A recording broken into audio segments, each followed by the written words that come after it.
Ah, yes, Nintendo. I can't think of another company with so many franchises in its storied history. You got franchises like Super Mario Brothers, Legend of Zelda, Super Mario Kart, Metroid, Kirby, Smash Brothers, Splatoon, Nintendogs. The list goes on and on and on. With E3 around the corner and so many people asking for so many games to be brought back for the Nintendo Switch, I think it's time to throw my hat into the arena and talk about the 5 franchises I really like from Nintendo and the 5 franchises that I've been pretty meh on. And that's what we're talking about today. You're getting your double value today. You're getting 2 top 5s for the price of 1. Aw yeah. So here are my top 5 favorite Nintendo franchises, in no particular order. Now let's start the list right with Death Sled Racing with F-Zero. I love this style of gaming. I like games like Extreme G, like Fast RMX, like Wipeout. But what separates F-Zero from those other games is character. You look at the character list at F-Zero and there's so many unique, crazy characters in here. It's like pro wrestling meets tokusatsu meets anime, and it's wonderful. Add to that a very bombastic soundtrack and some very bad voice acting, and you got a recipe for a delicious video game, even though I really advise against eating your video games. It also helps that the F-Zero gameplay is very solid with some very tight responsive gameplay and some excellent track design. Admittedly, there is some very cheap AI to put it mildly, but it is a great series. Nintendo hasn't really done much with the franchise. Miyamoto has said that he has no ideas what to do with F-Zero. And they even tried getting Criterion Games, the guys behind Burnout and Need for Speed, to get a new game in development, but poor timing led that to not happen. So who knows what the future of F-Zero holds, but I would love to see another F-Zero game on the Nintendo Switch, or at the very least just port F-Zero GX to the Switch with online play and HD graphics, and will be golden like the golden fox. Now, we're still in the future here with Sin and Punishment. There's only been 2 games to this franchise, one on the 64 that didn't even come out in the United States until 2007, and one on the Wii with Star Successor. We're looking at Star Successor here. Both these games are amazing shooting games from Treasure. Who is Treasure, you ask? They made games like, Gunstar Heroes, Astro Boy and Mega Factor, and a little game you might have heard of called Ikaruga, and another game called Radiant Silvergun. Yeah, that Treasure. They definitely put their own spin onto the shooting genre here with Nintendo Sin and Punishment games. These are very crazy bullet hell games with some hilariously bad voice acting and some very cheesy plots. It looks like Evangelion from a distance if they had even less production value, and I love it. Helps that the gameplay is extremely solid. Hand over the girl. Damn it! How did they find us? The Sin and Punishment franchise has been pretty quiet for the past, how long, 8 or so years, so it might be time to bring back Sin and Punishment for the Switch. The trademark did get renewed, if memory serves me correctly, and I would not be against some more Sin and Punishment on the Switch. Come on, Nintendo and Treasure, just do it. While we never got a third Sin and Punishment game, we did get one in spirit with Kid Icarus Uprising. Now, Kid Icarus, been around for a while. It originally came out on the NES back in, the NES era. We got one more game on the Game Boy, and then that was it until Uprising on the 3DS. And it's a really good game. It's just a good game on the wrong platform. And there's so much character here. Sakurai added so much to the Kid Icarus universe that you can go into a lot of directions, maybe with more playable characters, maybe venturing into different mythologies, like maybe Norse mythology or Chinese mythology. Just go nuts with the idea, because there's a lot of potential with Kid Icarus as a franchise. No one at Nintendo seems to really know what to do with the franchise. Even Sakurai doesn't have any interest in making a new Kid Icarus game. But I feel like it's one of those games that I think we're going to get on the Switch at some point. Maybe not this year, maybe not next year, but I think we're going to get a new Kid Icarus game. And hopefully we'll get one so people can't complain about Black Pit being in Smash Bros. Again. Now, I've been talking a lot about a lot of death, a lot of very violent, action-packed games. Why don't we go to something a bit more rhythmic with Elite Beat Agents and Os Tatake Owendan. These are rhythm games for the DS that take licensed music and puts them into wacky scenarios where you either play as a group of CIA agents or a Japanese cheerleading group helping out people by dancing. It's ridiculous as it sounds, and it's definitely a cult hit among Nintendo fans and DS fans. There's only been 3 games with 2 Olin Dawn games and 1 Elite Beats Agents for the States. None of these games sold particularly well, but there are cult hits and they are worth checking out. There's a lot of character here, and it's very addictive gameplay. And plus, any game that can make share seem listenable is a game worth checking out.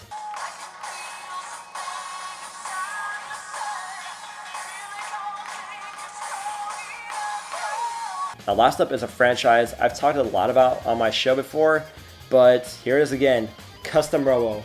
I don't know why, I really like Custom Robo on the GameCube, and the one on the DS was also pretty good, but something about Custom Robo, man, I just really like it. Maybe it was with the gameplay, it was really easily broken, and there's a lot of combinations you could use in the game, but it just worked. It was so much fun building your own little bots and blowing each other up, and the plot takes a turn, and then you realize you have to use children's toys to defeat an Eldritch abomination, and that's just poetic in my opinion. Custom Robo has been dead since 2006, ever since Custom Robo Arena on the DS, and I really don't think we'll ever see a new Custom Robo game, but I'm hoping for the new one.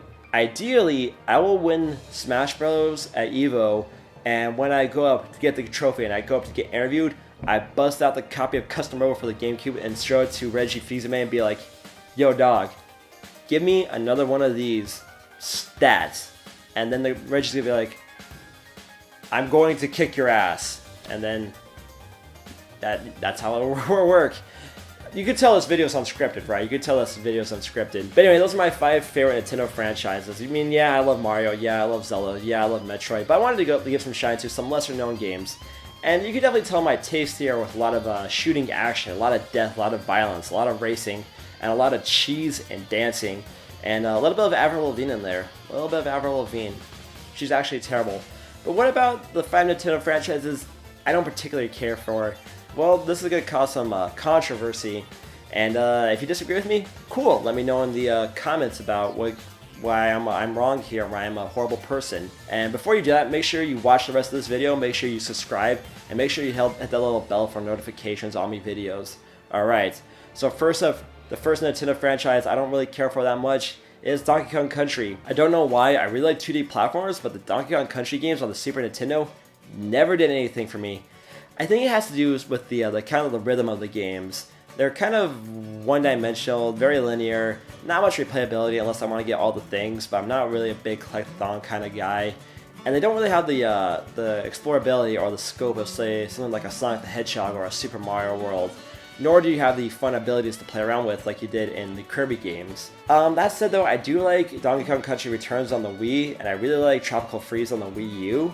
So maybe I should give the Super Nintendo games another shot and see if my opinions have changed on them over the years. Another controversial opinion of mine, Paper Mario. Never been into the Paper Mario games. I should say, I like Paper Mario on the 64, like Thousand Year Door on the GameCube, and to an extent I liked Super Paper Mario on the Wii. I thought it was just a bit too long for its own good. But the other games in the franchise have been kind of, meh. Sticker Star Saga on 3DS, that game was whack. Color Splash on the Wii U, again, whack. Mario & Luigi Paper Jam, I think that was called, didn't really do anything for me. I don't know why, it's just a bit of franchise I see a lot of people talking about and a lot of people asking for, but when I look back on it, it's such a small franchise that's had only really 2 universally acclaimed games to its title. And it's just kind of a franchise I kind of would like Nintendo to see, you know, put to bed for a while, put it to the rest, and let good ideas fester up. And while they focus on their attention on other games, like maybe bringing back, I don't know, Golden Sun or Mother, that'd be pretty good. Don't just, you have more franchises than Mario Nintendo. Ignore my shirt. Ignore my shirt. Alright, this next franchise is going to be a surprise to many of you, especially as my past 2 Games of the Year awards have had this franchise in both of my Game of the Year awards, and that is Fire Emblem. Never been into the mainline Fire Emblem games, and it all comes down to gameplay. I'm just not into turn-based strategy. And the way it's presented here in the Fire Emblem games, this doesn't do anything for me. I find it too complex. I find it too, I don't know, it hurts my brain. That's all it is. It hurts my brain. And I've just never been into it. I do like Fire Emblem Warriors a lot. I like Tokyo Mirage Sessions, even though I'm one of the few people who actually really likes that game. But just the mainline Fire Emblem games don't do anything for me. Which is a shame because I like the character designs, big muscular dudes with swords beating the crap out of each other, and glorious, glorious, glorious waifus. it should be up my alley, right? But just isn't. That said though, if there is a new Fire Emblem for the Switch when that comes out, I would like to check it out and be wrong on this franchise. Alright, gotta get comfy for these next two. Alright, 2 games, 2 franchises that I've never been able to get into. First up, Animal Crossing. It's a life simulator, and I'm not into life simulations. Hey, I'm already in life right now, and it's not a very fun game. I'd rather do something that I can't do in real life, which is, you know, like save the Earth from aliens, or drive a death sled, or fly in the sky, or dance. I can live my life in real life and not have to play the game.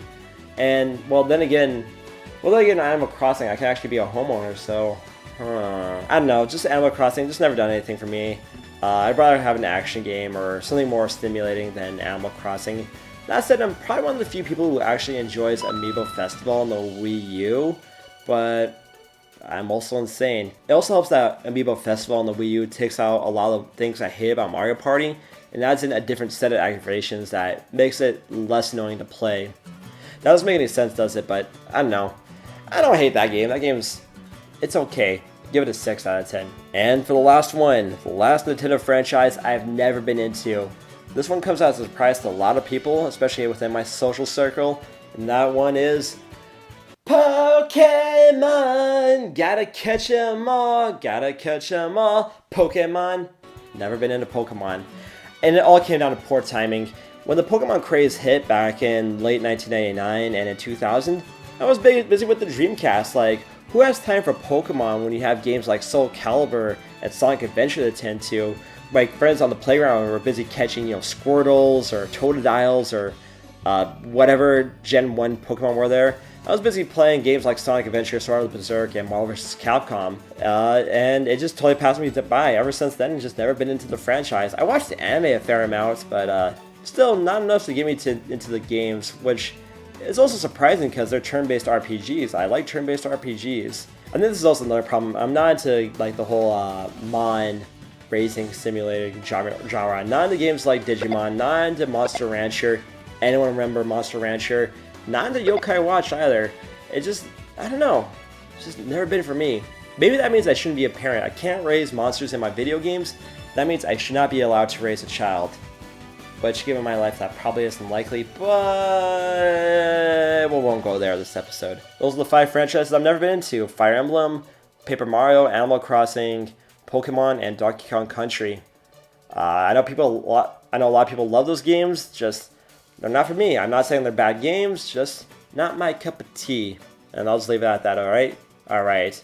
Sorry for this off the wall, off the script episode this week. I've been really lazy recently. And I hope you enjoyed the video anyway. Okay. My legs are falling asleep. That means that the video needs to be wrapped up. Remember to like, share, subscribe. Hit that little bell next to the subscribe icon so you get notified whenever I upload videos.